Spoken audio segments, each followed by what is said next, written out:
Did you know that sometimes being right can feel like a curse? Joseph sat in prison, watching two fellow inmates struggle with disturbing dreams. The chief butler dreamed of serving Pharaoh wine from three branches of grapes. The baker saw birds eating bread from baskets on his head. Joseph knew God had given him the meaning.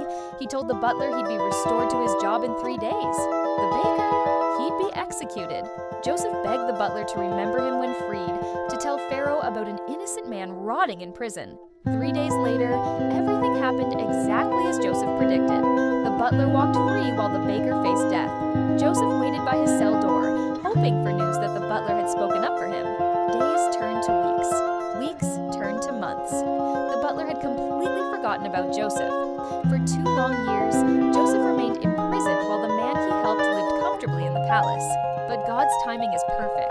When Pharaoh himself needed dreams interpreted, suddenly everyone remembered the Hebrew prisoner with the gift.